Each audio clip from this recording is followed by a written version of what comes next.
Yep. All right. Now we're in episode 42 I of see it. I our see it. podcast. I hope that everyone in chat moves over from the first live over to here because we're doing double feature today. We are. Woo! And also that I click the record button on Zencaster every Oh, time. please do that. Yes. Every time. We are recording now. Always making sure. Double check it. Yep. Okay, looks good. I have read Cool. so many fan fictions this week that I was fully prepared for this double feature stream. This is the one. This is the one week where I was too busy to read enough. So I am lacking in the Really? fan Because fiction you part have because I was. but you've read over 600. I can talk about something in the like that I've already read. Yeah. But it's not really like it's not fresh in my memory. That's So I don't true. know if I'm gonna have like a good. Gonna do a good job like recapping it, versus like that last one with Jin Ling. I read that so like literally yesterday. Yeah. So it's in my head. But some of the other ones, it might take a bit for me to like. Cause yeah, you're right. I have like fucking eight. Let me see how many bookmarks I have. 765 bookmarks. So Woo! I still refuse to bookmark every single fanfiction I read because some of them are just like not good. oh, Yeah. I bookmark it anyway to remember that I've read it. 'Cause if I Yeah. open it and I see an edit bookmark, that means like, oh shit, I already read this one. Yeah, which sucks because I wish that they did something on the website where it shows what you've read already, like what Yeah, you've like already red, visited like it, check mark, like or a what little just date, something. like a Yeah, date that yeah. you went back and visited. That would be really helpful. Why I bookmark everything? Although there is a feature where you can click recommended bookmark when you bookmark it, so it has like a little star. So those are your ultra favorite bookmarks. So if I find one that I really really like, I put a star next. I didn't even realize that that was an option. Go. Yeah. If you guys haven't joined Archive of Our Own, that is top tier fan fiction website. I am looking for a second one besides Wattpad. Wattpad's fan fiction listing is terrible. Do you guys have a recommendation for like a secondary website besides Archive of Our Own? I don't know. I just lurk on archive forever. Yeah, that's where My I get all my go-to. recs. Yeah. I want, and I also want people to translate like Chinese fan fiction for us because Chinese fans probably have hella like fan fictions. There are some international fanfics in archive that you can like have translated.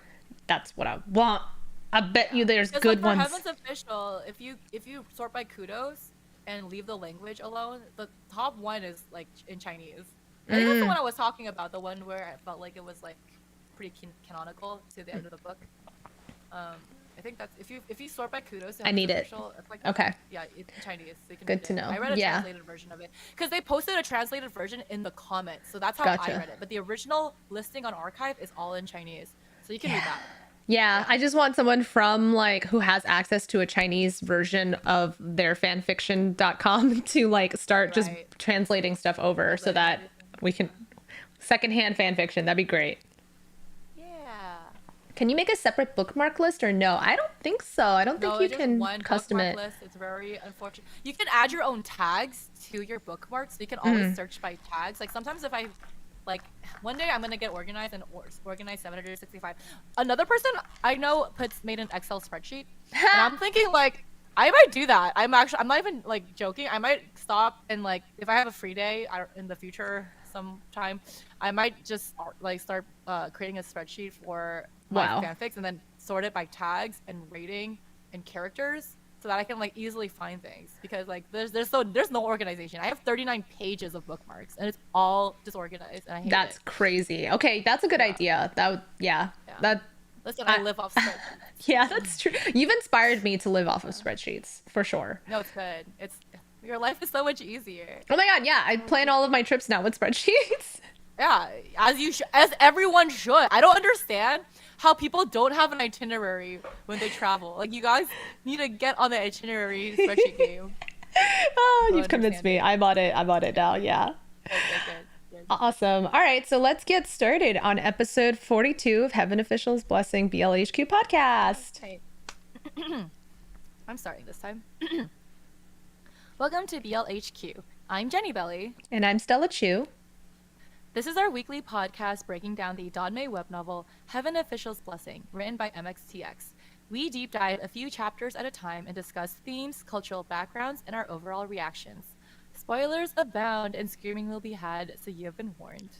A recap of last week, we finished book 4 with Wu Ming taking on the human face disease curse and dispersing. Jun Wu comes to help Xie Lian defeat White No Face and like completely fucks him up super fast. Xie Lian asks Jun Wu to rebanish himself. Well, hold on, let me reread this. Xie Lian asks Jun Wu to rebanish him and give him 2 cursed shackles, one to seal his spiritual powers and the other to disperse his luck. Flash forward to book 5, White No Face is fighting Xie Lian when suddenly Xie Lian notices a giant stone statue and controls it to break out of Mong Tong Lu. Xie Lian calls out for Hua Tun once he's broken through, and Hua Tun immediately appears, hugging him from behind. Yes.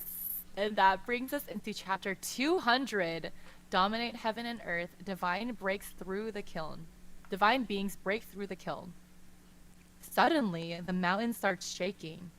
Is it White No Face trying to break free? Hua Cheng stands in front of Xie Lian to shield him, but instead of White No Face, a burst of hot air escapes the mouth of the volcano, along with the smell of sulfur. The volcano is going to erupt. Xie Lian makes a hand seal and runs up the statue's arm with Hua Cheng to stand on its shoulder. The statue obeys Xie Lian's command and starts to walk down the mountain. The statue is only halfway down when the mountain begins to quake even harder, and they see a pillar of black smoke blowing out from the top. But this isn't ordinary smoke. In an instant, the entire sky is enveloped by thick black clouds, and inside the clouds are countless human faces and limbs. Xie Lian saw this same scene hundreds of years ago and is shocked to witness it again. Hua Tun says that these are the souls of the dead from the kingdom of Wuyang. Suddenly, White No Face appears in front of the statue. Xie Lian orders the statue's hand down to crush it, but White No Face dodges, this time prepared for the attack. White No Face jumps onto the statue and Hua Tun pulls out his scimitar saying, "Get the hell down. This divine statue isn't for you to taint." So like literally in the previous episode we had the black clouds full of the fucking human face disease curse, and like literally it's happening again. Dun dun dun. Yep.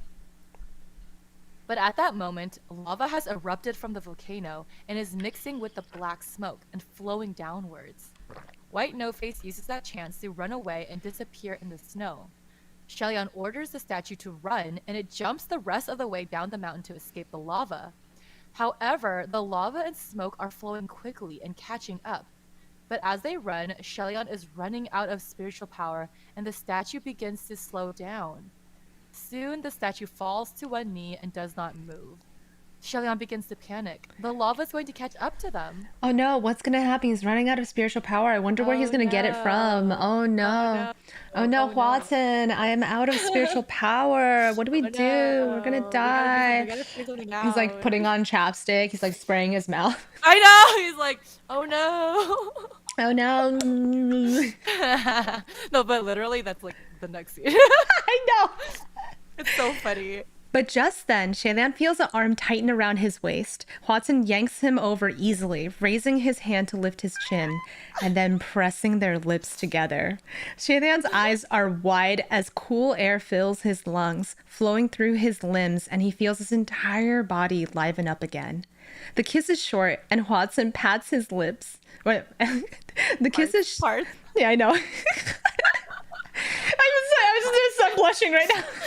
It's really funny. Fuck. The kiss is short, and Hua Tun parts his lips. Gaga, try standing up again. Xie Lian quickly makes a new hand seal, and the stone statue immediately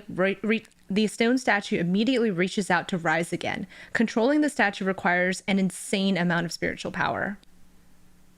Hua Cheng tells Xie Lian to make it run faster, but Xie Lian is worried. What if he runs out of spiritual power? Hua Cheng says in his ears, "It won't. You just focus on running.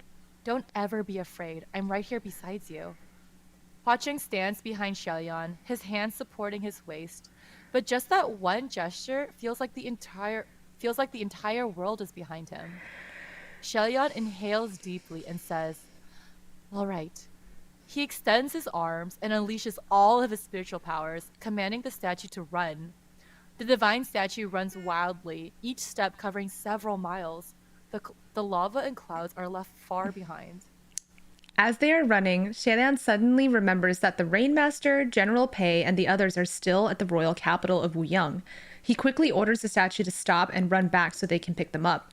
But all of a sudden, the statue trips, and Xie Lian and Huatzin are thrown into the air. They land on the divine statue's chest. When they look to see what tripped them, they realize that it's an entire mountain. Blocking their path are 3 mountains, larger than the stone statue. They are the 3 guards of Mount Tonglu: old age, sickness, and death. Oh, the mountains are back. The mountains are back. That's the end of chapter 200. Oh, wow. yes. It just went from 0 to 100 miles an hour, literally, because the statue's running so fast. They're running so fast. They literally, the description is like every stomp is like crushing up like pieces of the earth, and all the little ghosts that are in the mountain are like, what the fuck is going on? They're just like, ah! when they see it. Oh no. So yeah. Get out of there, you guys. Oh, yeah. jeez. And like also the divine statue is really tall, but like the mountains are even taller, and he's surrounded by 3 of them. So it's like 1 statue and then like 3 giant mountains that can move around. That does make sense, because this statue is probably the size of a building, maybe like a His hand is the size of a house. So he's like a skyscraper. Yeah, like a mid-size. The mountain is way mid-size. taller. Yeah, definitely a mid-sized skyscraper. But yeah, mountain is way taller than a mid-sized skyscraper. Yep. That's so cool to imagine, though, that they're like running and then kissing. Ooh. Oh, that too. Ooh. Yes. He's just like, oh no, what if I run out of spiritual power? And Hodging's like, don't worry, I got you. I hope you run out of spiritual power. It's story-driven romance. Story-driven explicitness. There's like sprinkles of romance here or there. Oh, I love it so much. Oh, okay. Good stuff. Good stuff. Keep going. Yes. Chapter 201, Dominate Heaven and Earth, Divine Beings Break Through the Kiln. Xie Lian tries to move the statue back to standing, but one of the mountain spirits knocks it down again. It falls near the capital city of Wuyang, crushing an entire street. Xie Lian is almost thrown off from the fall, but Hua Chen grabs his hand and jumps up the head of the statue. The mountain spirits attack again, but this time Xie Lian is able to defend. But he accidentally crushes a row of houses. Before he can move, the three mountains surround the statue and crush inwards, preventing any movement. Xie Lian is trying to find a way to escape when suddenly Hua Chen grasps his shoulders and says, "Let everything go and fight. Don't worry, none of them are your match. There is nothing in this world that can stop you in your step." Xie Lian is filled with confidence and more spiritual energy, and he strikes back. The mountain spirits are pushed miles and miles away, kicking up smoke and rocks, but they immediately come rushing forward again to attack. Xie Lian instantly forms several hand seals and shouts, "Do not block my way." The giant statue leaps in the air and pulls out the stone sword at its waist.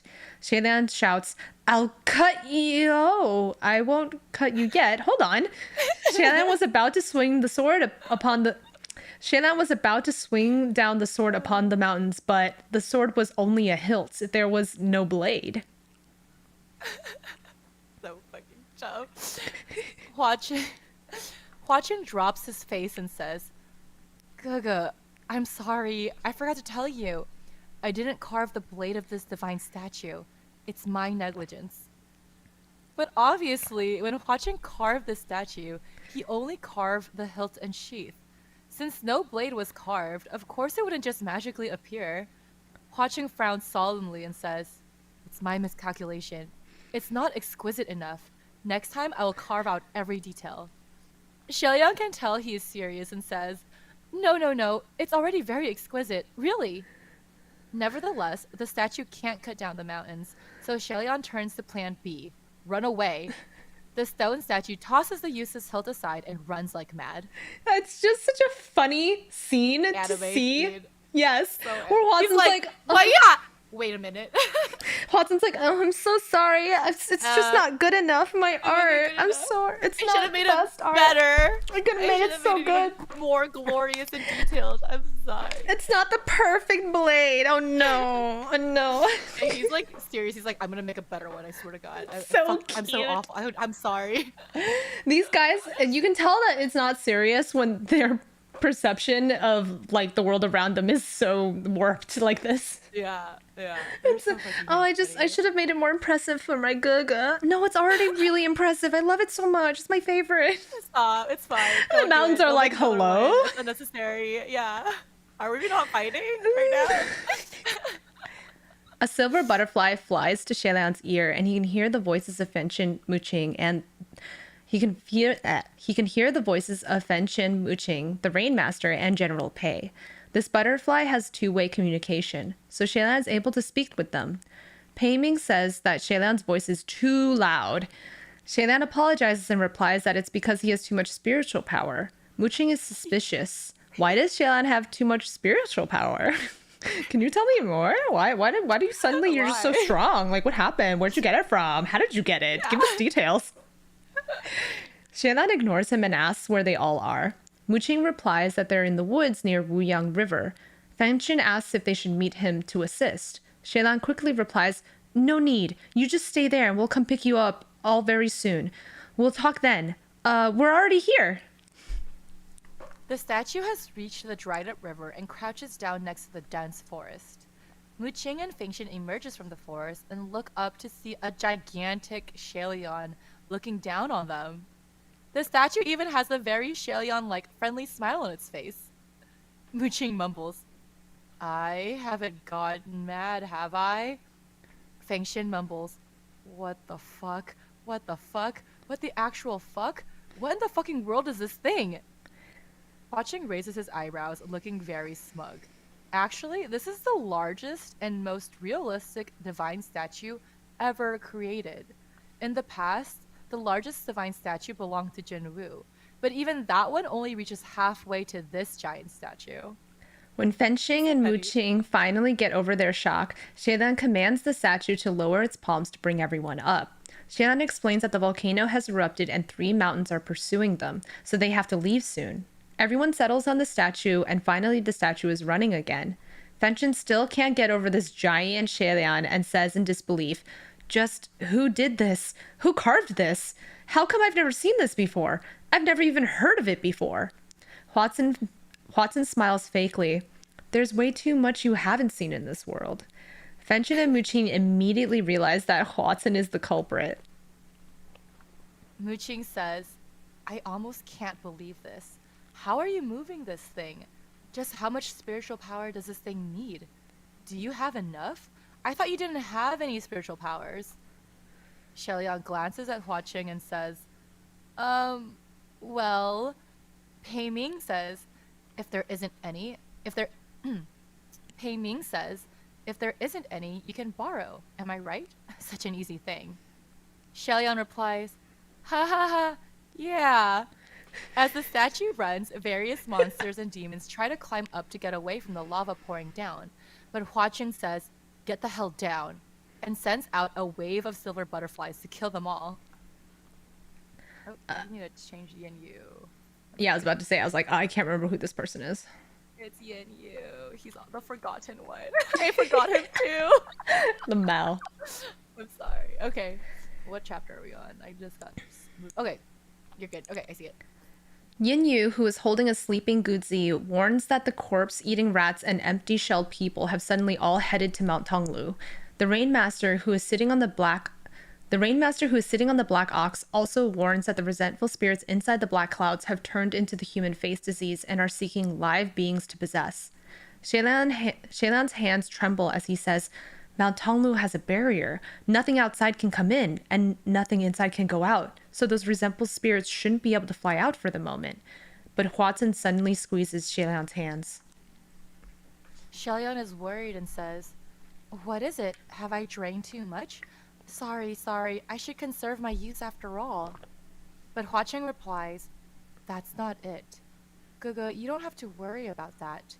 It's Mount Tonglu's barrier. It's broken." Xie Lian is stunned. "What? Broken?" He just said not to worry about it since there was a barrier. But now that barrier is broken? What the heck? Hua Qing confirms. It is broken. It was probably White No-Face who opened it. Those things, they're all going to fly out. Wananan. Dun, dun, dun. All the resentful spirits full of the human face disease are gonna go attack the human civilization. Stupid human face disease all over again. You know what? They should just third make a time. purge. A fucking third time, bro. When you're born into this world, you should just stab somebody else so that they die, and then that everyone way should just become murderers. Yes, Stella, that is the solution. Everyone just stab someone. Perfect. No human face disease. No disease. Wow. Yeah. Why are you afraid? There's a cure. When you're born, you have a little sword to the little baby, and you just fucking make it kill somebody. Yep. And then you're good to go. Yep. There you go. Yep. Or you just live with it. You're born and you have a friend, a screaming friend, but you have a friend. It's just infecting your entire, literally all your skin is faces. Yeah. You can have multiple friends, and you can learn from their mistakes in life. And it saps your energy and your bones and your nutrients. You know what? Until you become a husk of a person. Then maybe we should feed people more food. I have a solution for everything, okay? I don't know. There's also not enough food in the world, but okay. Vote for me for mayor. I don't think the Raid Master can take care of it. The Raid Master can make sure that there's food for everybody. Oh, that's true. She can grow food out of nothing. So exactly. So if the Raid Master just hooks up with Raid Master for mayor. Yes.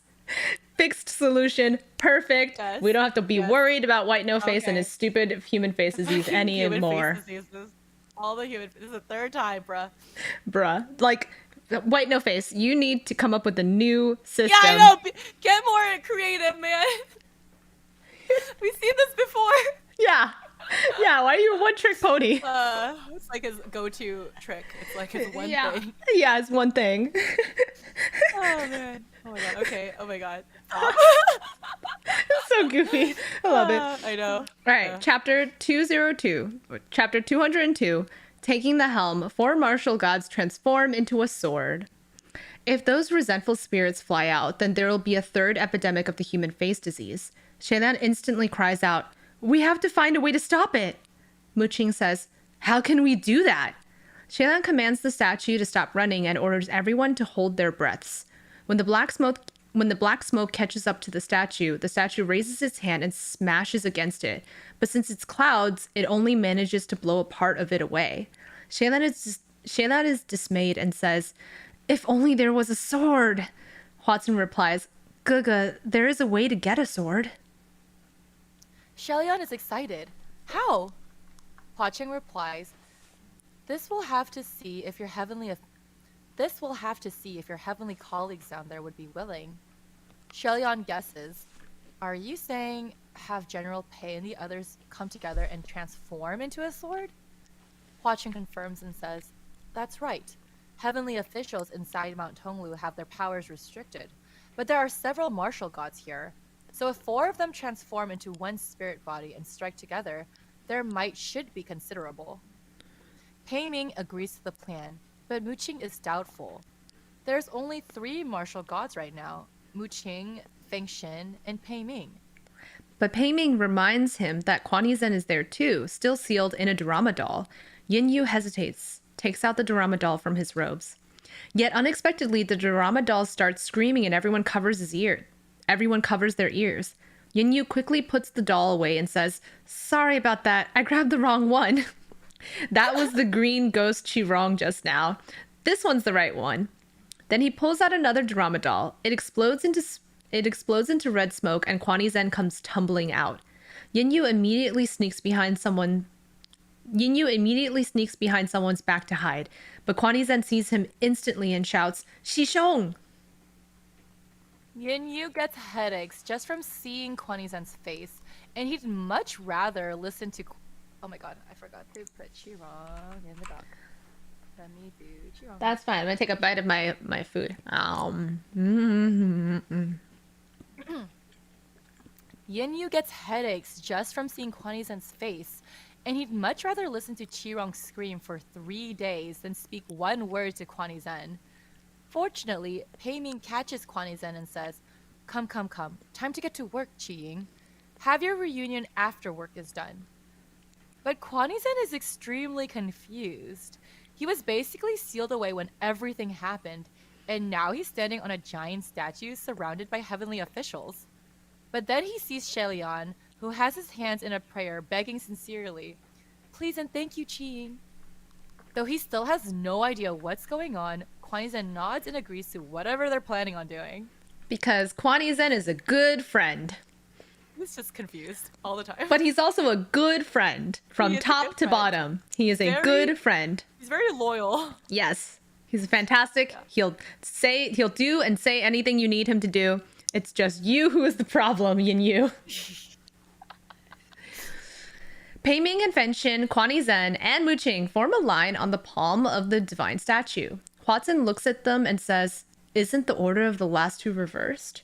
Kuan Yi Zhen's spiritual powers aren't stable, so if he's in the middle of the sword might snap in half. But Xie Lian replies that Fenxin and Mu Qing should never be placed together because they might beat each other up. So Kuan Yi Zhen has to be there as a buffer.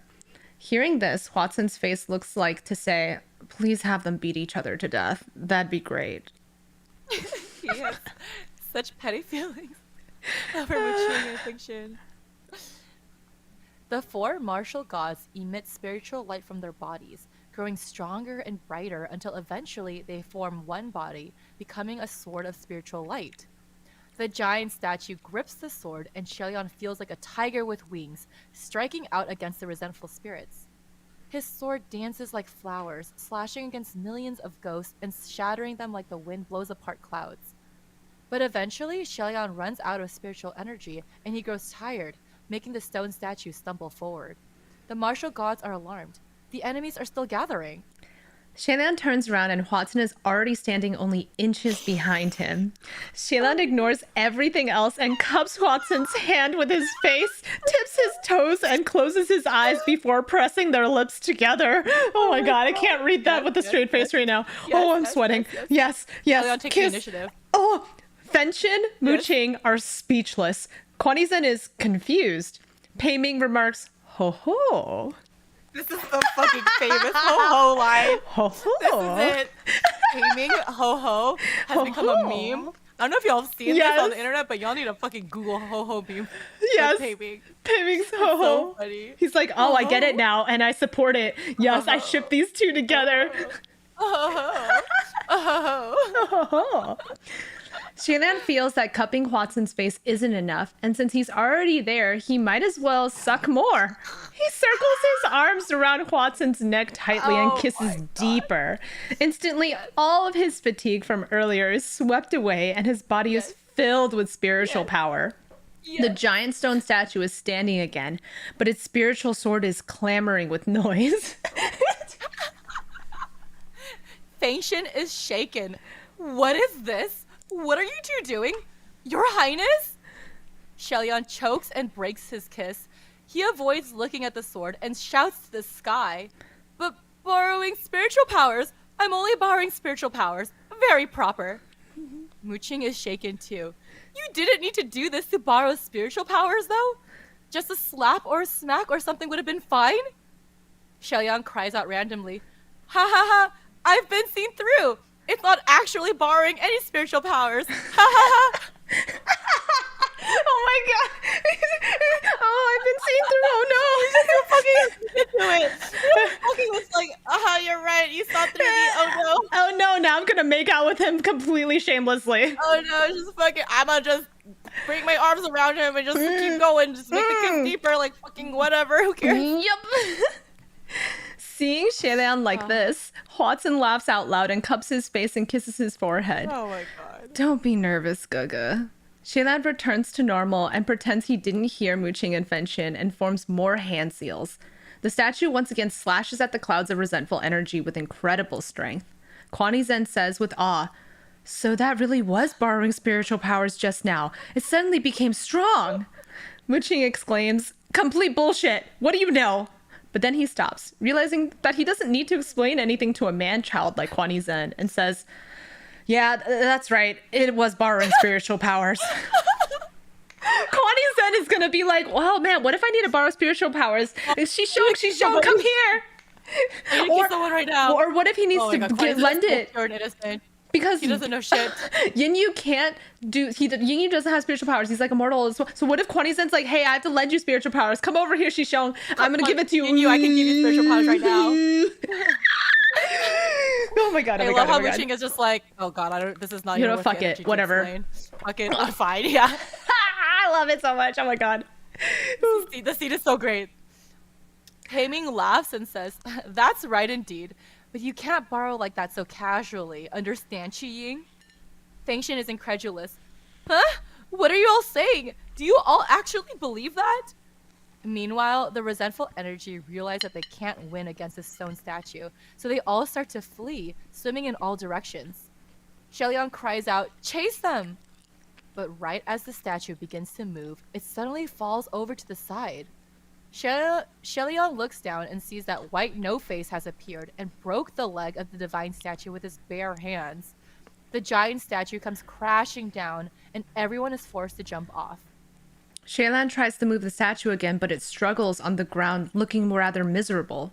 Kuan Yi then asks, "Did powers run out again? Do you need to borrow more?" Pei Ming replies, "No, this isn't a question of spiritual powers. Qi Ying, there's no need to remember any of that. Forget it completely." Xie Lian says that the statue is too injured and he doesn't want to risk damaging it by making it fight. After all, this is Huacen's masterpiece, and also Xie Lian's favorite divine statue. If it got destroyed, he'd be devastated. Xie Lian looks to Hua Cheng, whose face is suddenly dark with anger. At that moment, a ray of bright white light suddenly breaks through the black clouds in the sky. And then another, and another, and another. Countless white light penetrates the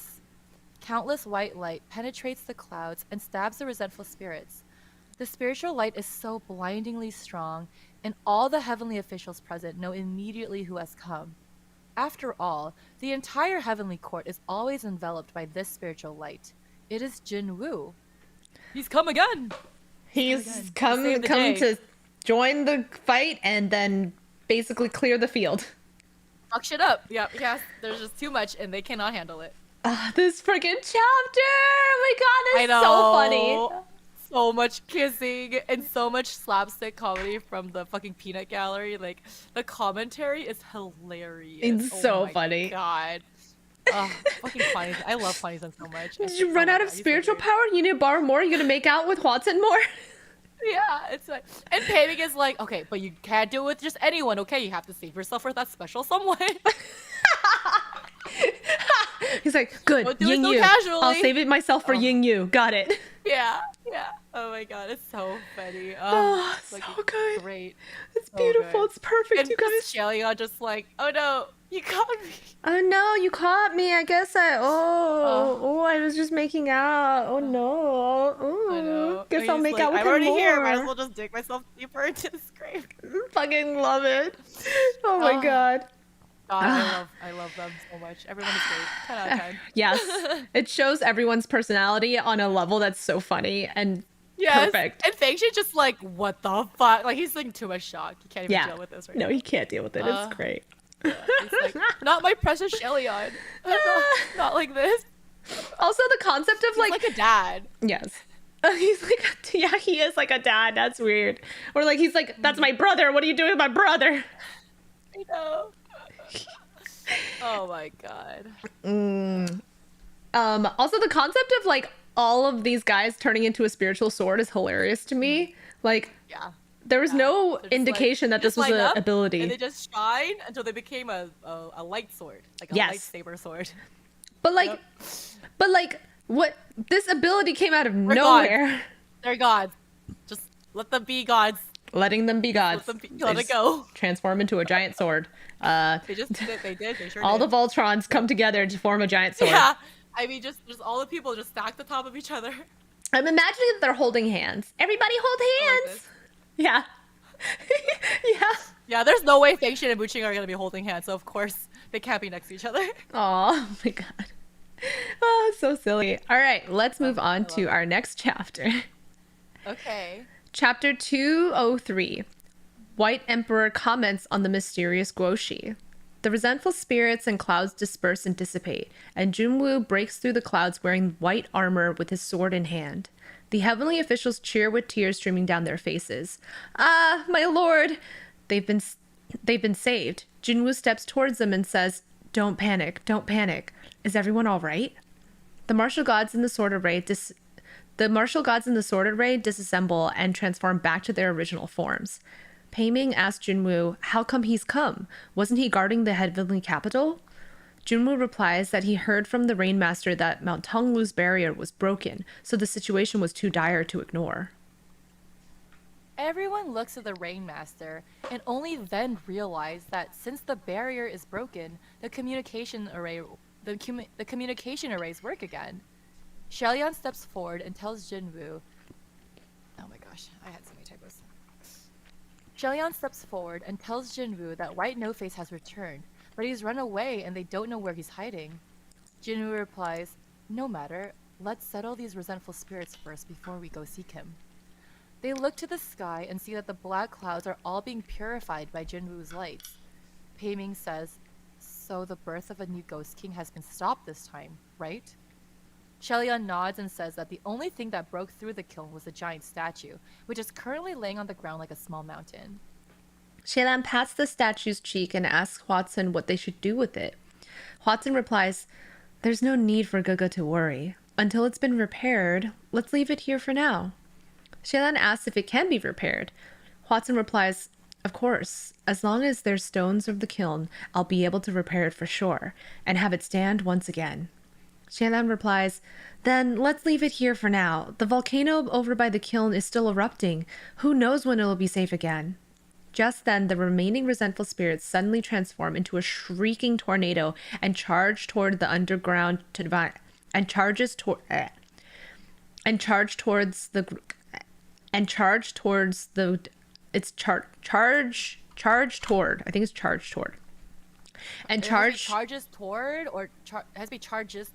charge towards.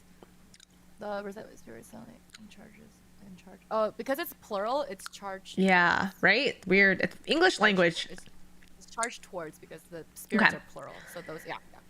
And charge towards the underground divine temple of Wu Yang. Mu Qing is dumbfounded when all the spirits are gone. He asks, what's going on? Xie Lian suddenly realizes something.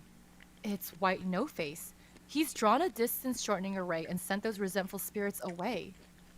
Jun Wu swipes his hand and throws off the roof of the temple, but all that's left is a distance shortening array inside and nothing else. Feng Xin shouts out, just what is he planning? Where did he connect the array to? Where has he sent them? Normally, in this type of situation, the gods would call on Ling Wen to report the locations, but right now there is no such dependable person in heaven. Feng Xin curses when he realizes that none of the other civil gods are helpful. Fuck! And they usually blow themselves to the skies fighting to show off. Now that it's time to show what they've got. Hold on. Okay, now that it's time to show what they've got, where the hell have they all gone? I'll never say the palace of Ling Wen is inefficient ever again. Just then, Huatsun says with his fingers at his temple, at the royal capital, he's sent those creatures to a number of different fortress cities. So far, only the royal capital is detected since the essence of evil there suddenly spiked. How shameful that the civil gods are so useless that they have to rely on a ghost king to determine the location of evil beings. Mu Qing says that most likely, White No-Face is planning to spread the disease in the most heavily populated cities. Pei Ming says that they must hurry before the disease spreads out of control. Jun Wu says to Hua Cheng, has my lord found out the exact locations of any of the other fortress cities? Hua Cheng commands, they're currently being located. It won't take long. Yin Yu, you take over. Yin Yu quickly communicates with the subordinates in Ghost City and reports all the locations where the resentful spirits have been spotted. Jun Wu commands Feng Xin to take care of the south, and Pei Ming will take care of the north. Jun Wu then turns to Kuan Yi Zhen and tells him to go to the west, but Kuan Yi Zhen is confused.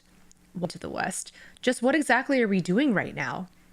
Everyone is speechless, but at the same time, can't really blame him for not knowing what's going on.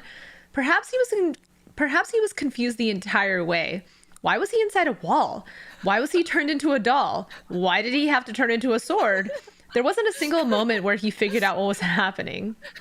Seeing this, Yin Yu sighs and says, I'll take him on the way. I'll tell him on the way. There is probably no one else with the patience to deal with him. Kwani Zen agrees enthusiastically. For you and you. Oh my god. Kwani just doesn't know what the fuck's going on. Muqing waits, but Jun Wu never gives him a command. So he says, "My lord, what about me?" But Jun Wu looks at him and says, "Xuanzhen, have you forgotten something? You're currently under detention." Muqing's face falls. It seems like he really did forget. Technically, he's still under suspicion of creating the fetus spirit, and his name has not been cleared.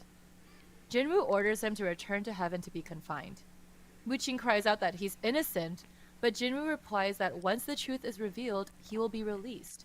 But he can't walk freely until proven innocent, or else it'd be a disgrace. Muqing feels aggrieved, but he has no choice to obey. Seeing Muqing tormented, Huatsun laughs out loud, unkindly, without holding back. Muqing watches him and Xie Lian with a dark face. Meanwhile, the Rainmaster leaves quietly, since she's no martial god. Xie Lian decides to head to the royal capital, since it's the most populated and difficult to deal with. Jun Wu says he will stay behind to deal with the 3 mountain spirits and see if White No-Face is still in the area. Huatsun tosses a pair of dice, opening a distance-shortening array to the royal capital. When Xie Lian and Huatsun arrive, it's already night and the streets are empty. They walk around the alleys to search for evil spirits. As they walk, Xie Lian opens a communication array with Jun Wu. Jun Wu says, "What is it, Shanle? Have you reached the royal capital? Did Crimson Rainsought Flower do something to you?" Hua Cheng seems to have heard, and he raises a brow. Xie Lian replies, "No, he hasn't done anything to me. It's something else. The situation earlier was too urgent, and I didn't have the chance to speak. My lord, do you still remember my master?" Jun Wu is taken aback. "Are you talking about the guoshi of Shanle back then?" Xie Lian replies, "Yes, you must have come in contact with him quite a bit in the past. Have you noticed anything strange or unusual about him?" In the past, all the heavenly ceremonies and services in Shenle were performed by the guoshi, as guoshis represent the bridge between mortals and gods. Junwu finally replies, "Yes, Shenle, do you really want to hear this?" Xie Lian says yes. Junwu asks, "Even if you'd become disappointed after you heard?" Xie Lian looks at Huatsun and then says yes. After a long silence, Junwu says slowly, "That master of yours, to be the guoshi of Shenle, was a gross opposition of his talents. His knowledge and skill..." Sorry. Oppression? Whoops. It's saying he was too good to be a guoshi. "That master of yours, to be the guoshi of Shenle, was a gross oppression of his talents. His knowledge and skills are far beyond your imagination. I believe the true number of years that the guoshi has passed in this world is no less than mine, perhaps even greater than mine." If the guoshi really was older than Jun Wu, then it's possible that he was one of the 4 guardians of the Crown Prince of Wuyang. Xie Lian asks, "How come you've never told me this before?" Jun Wu replies, "Because, for a long time, I couldn't be sure. After Shenle had fallen, I found him and neutralized him. But now it seems in the end he still escaped." Xie Lian is shocked that someone other than White No-Face is able to escape from Jun Wu's hands. He always thought that the guoshi just fled during the war, but now he learns that Jun Wu personally went down to neutralize him. Xie Lian asks, Then why did you need to neutralize him? And why didn't you tell me after you verified it?" Jinru replies, "If I told you, perhaps you would feel disappointed when you hear... If I told you, perhaps you would have felt disappointed when you heard it. But perhaps now you can withstand feeling disappointed in others." Xie Lian's heart begins to race, and he unconsciously holds Huatsun's hand tightly. Huatsun's other hand comes to cover the back of his hand. Jinwu then continues to say, "Because I discovered that he seemed to want to awaken something within you." The guoshi. What is it? Super what is this sus. guoshi's plan? So sus. Why is he so sus? What's he up to? So he's older than Jun Wu, right? He's also so powerful that he was able to survive after a fight with Jun Wu. And Yeah. Jun Wu is strong enough to defeat the White No-Face. So the guoshi is like heckin' strong, y'all. He is very, very powerful. What's going on? What's going on? Also, remember the guoshi likes to gamble. That was one of his main traits. Yes, He he doesn't does. believe in Xie Lian's like belief system, and he questioned Yeah. Xie Lian's belief system with like the whole like cups third option. Yes. He was trying to teach Xie Lian that he shouldn't like go beyond his means. Like he has to deal with the situations that he's given, like the resources he's given, and he shouldn't try to make something from impossible, like some impossible situations like happen because it's like pointless. And Xie Lian is like, no, fuck you, I will defy the heavens, I will do all the impossible things, and he fails obviously from like, trying to create rain, but like Xie Lian still feels pretty hopeful. Yep, and all of his arrogance, and he's fallen. Yeah. Ooh, sussy, very sussy. Yeah. Oh my god. Yeah, the plot thickens at this time. Things are just gonna be very like chaotic and mysterious for a while, as things get revealed slowly. But yeah, very very exciting stuff. Let's look at chat. Kate Payne had to leave early, so she's gonna listen to the stream later. Yeah, CK Nemesis, very sussy, right? Very Guoshi, sus. very sussy. What's he Goshi's doing? very sus. He's very mysterious, and also he was like talking to the mountain spirits, you know, earlier. And he was trying to say that he was trying to awaken something from the crown prince. So it's like, oh, what's going on? What's going on? So sussy. What's gonna happen? Oh, it's kind of leaving it on not really a cliffhanger, but definitely like in the middle of like solving the mystery. Yeah. There's some tension there. There's some unease. So we'll hopefully that all gets revealed later on. Yeah. Yeah.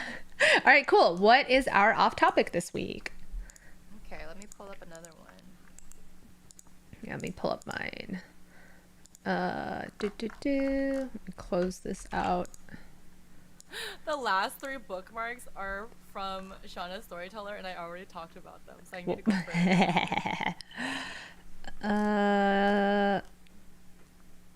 Okay, I have mine. Oh, I found one. Okay, so you go first. So mine's another scum villain one, but this one is Moby Jung and Shen Qinghua. I love that pairing. I love the side characters of all I the need MXTX more levels. people to write more fics with that pairing because there's not a lot of them. If you think about it, if you like look through the tag, there's not a lot. Did I tell you the one where it was like, what was it? It was like Sheng Qinghua is always like feels like he's like second rate to Shen Yuan, and he catches the eye of Mo Bei-jin, and he has like. It's like modern AU. I gotta find. I don't think that one was really good. I really like that one. Okay, I might have read it, but a long time ago, so I would love to reread it. Okay, this one's called "Cold Hands, Warm Heart" by Ziziani, and it's about it's like a specific moment that happens. This moment is when suddenly both Shen Qinghua and Moby Jung are teleported into like a tundra, like a blizzard, and both of their powers are sealed. And it's like kind of what happens in it's what happens in the next like 2 hours, and it's all about the symptoms of hypothermia. So I learned a lot about hypothermia, and so you guys know that Moby Jung is really bad at expressing himself and like is constantly saying things that mean one thing, but he actually thinks he's meaning something else. So Shen Qinghua thinks that he's very expendable and is gonna die anyway eventually because he knows he's cannon fodder, but he just doesn't want to die this way. This way would suck to die, like being frozen to death. Of hypothermia, yeah. And Moby Jung is like trucking through this blizzard being like, why can't you keep up? He's like, well, actually I'm human and I can't because it's cold. He's like, what do you mean? Like, what do you mean that's too cold? He's like, well, humans can die from hypothermia. And Moby Jung's like, how? It's like, well, there's 5 steps. And he goes through every single step and explains it in great detail. And while he's explaining it, he's also realizing how fucking terrible it is to die from hypothermia and how painful it is. And throughout the whole process, Moby Jung is getting more and more pissed off. And you think he's getting pissed off because he's pissed that like this is happening to him. And he's like the spoiled rich demon king. And that he hates that he has to like, you know, deal with this and also like because both of their spiritual powers are sealed, so like neither of them can do anything about it. But obviously, we as the reader are like, oh, Moby Jung realizes that if he doesn't, Scared. he's so scared. If he doesn't like get them out of there, his like favorite human being in the whole world is gonna die, and it's gonna be all of his fault. And so he's like just trying his best. Panic. He's panicking. Oh my god, he's panicking. It's so great to watch Moby Jung panic. Sen Hua, meanwhile, He's like this ice demon, so he like has a cold face. So he doesn't show much emotion, and he's lived only in the demon world. He has never had any interaction with humans, so he doesn't know anything about humans. He's so stupid. it's a language barrier. It's a cultural barrier. Yeah. Yeah. And so, like, San Hua thinks that Moby Jung thinks of him as a pet. Like this, like, you know, a stupid little pet that, like, a dog or something. But Moby Jung sees him as, like, a potential mate. Like, an actual, like, he's gay for him. He's so gay for him. He wants him so bad. But he doesn't know how to convey that to San Hua. Because, like, Moby Jung's super virginal. San Hua's super virginal. They're super virgins. Woo! They're both fucking old virgins. Like they're both. Yeah. They don't understand anything about chemistry. Yeah. Like they're dumb. Everyone's They've so also dumb been in this friends book. since they were in like their teens. Yeah, since so they're they've known each young, other for yeah. a long time, God. like 30 years maybe. Yeah.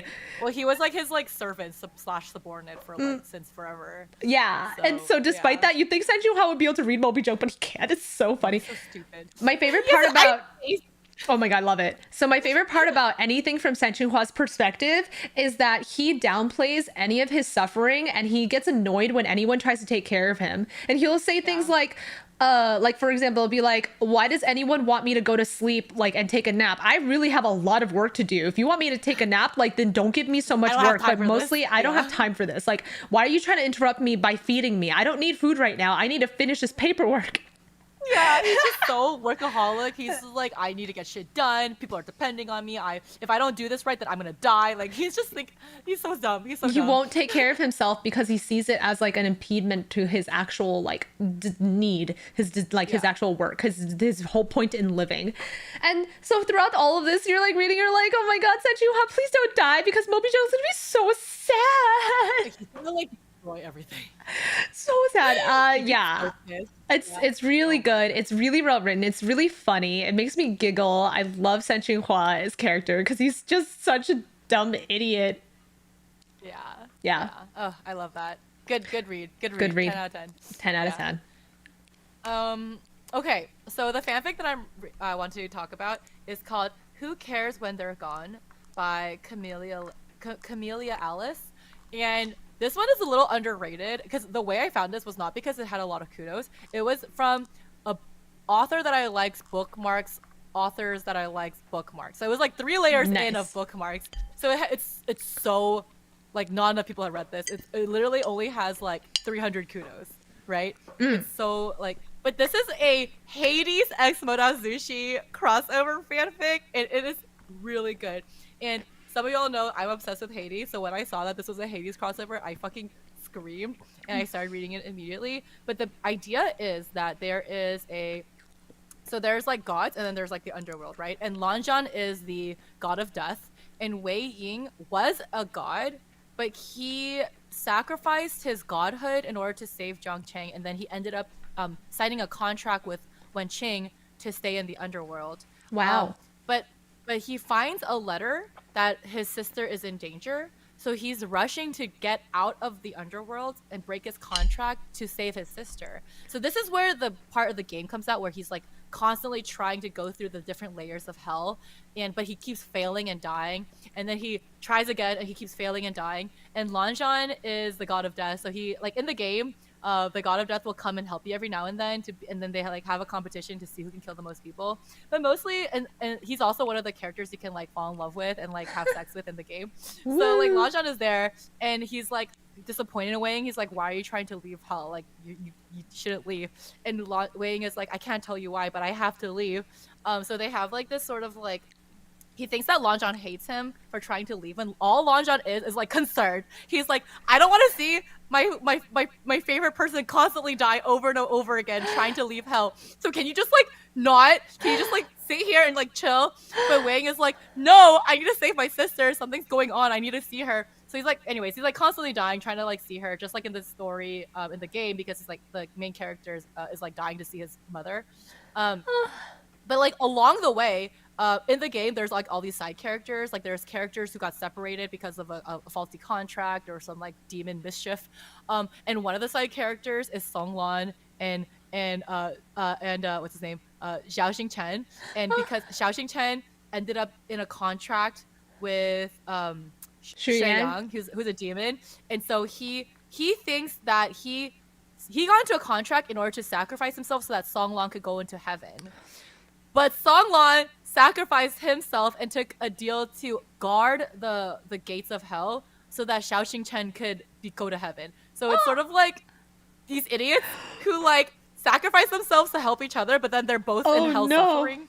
And they don't even know that they think that the other is in hell.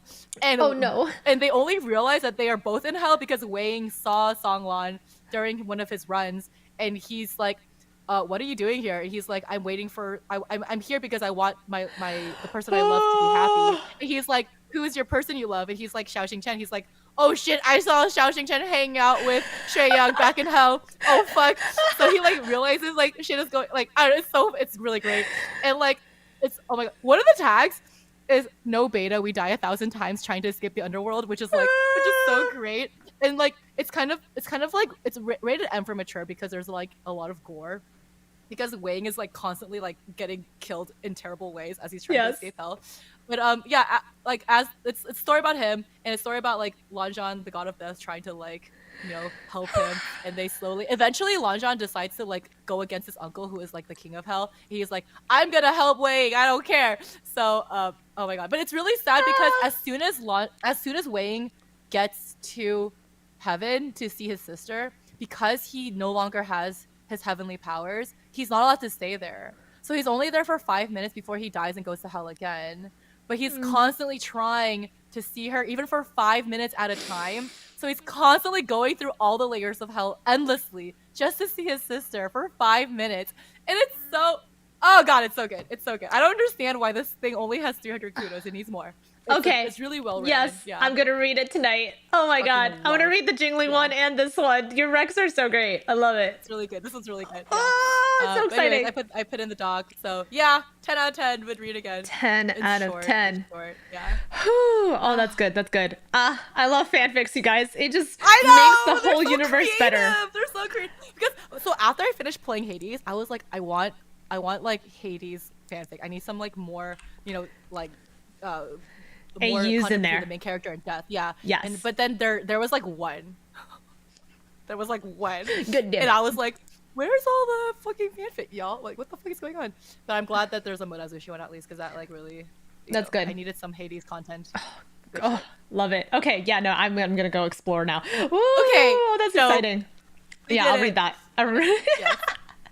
Okay, so this is a part of the podcast where we talk about Patreon. Thank you so much for all the people who support us on Patreon. You guys make it so that we can keep paying for all the fees and then go into conventions and making merchandise. Make merchandise because of y'all. Pretty much. We have this new sticker now that we're gonna sell at SumiCon, and it's super cute. It's just our logo, and it also has our link to the podcast hidden inside of the sticker, so that yeah. Ooh. Well, because like BLHQ podcast as a sticker didn't look very cute. Yeah, it's not very cute. BLHQ, very cute. Very cute. But I mean, someday I would love to do a redesign of the logo in which it kind of looks more BL related. I don't know if that means that it's going to be shaped like a dick. Is that allowed? Can we have mixed logos? I don't know. We'll see. But I'm just saying. Okay. Okay. So we're gonna thank our Sichuan tier because every single time you guys, you know, we shout you out because you financially support us. Thank you so much for being our top tier patrons. Thank you, Kate Payne. Thank you, Kita. Thank you, Rob. Thank you, Faceboy23. And thank you, George. Yay. Yeah, you guys are the best. Twins. Thank you so we are much. but your disciples. We are the disciples. who run around the peak making sure on your support. Yeah, everything is run smoothly. Patrons, yes. Okay, cool. And then make sure that you guys also follow us on Twitter if you don't already. We tweet as often as we can, especially retweeting other people's cool fan art. I've been retweeting fanfics. Nice. Yeah. Good. Every time I read a good one, if I see that they have a Twitter account, I'm like, give me your Twitter account so I can retweet you immediately. That is smart. I will help you do that. Yeah. And I did not underline this because this was such a sudden episode. I think you should just do the whole quote. Oh, okay. And as Pei Ming said, ho ho. Thanks for listening. Bye, guys. Why is he so funny? Why is he so funny? Bye, guys. Cool. That is the end of Lordy. episode 42. That was actually a lot shorter than a previous episode. Like episode 41 was an hour and 25 minutes of recording. The last chapter of the previous episode onto this episode. Yeah, whatever. It's okay. Oh, whatever. Yeah. Okay, cool. So now you and I can record our bottom shows. Yes, Okay. yes. Such a good quote, right, We'll Tangarius? see you next week. Bye. See you next week, and we'll see if it's another twofer, double feature, or not. Hold on, let me. Well, I gotta see my calendar, but yeah, I'll try. Okay, cool. Bye, everyone. Thanks for watching. See ya.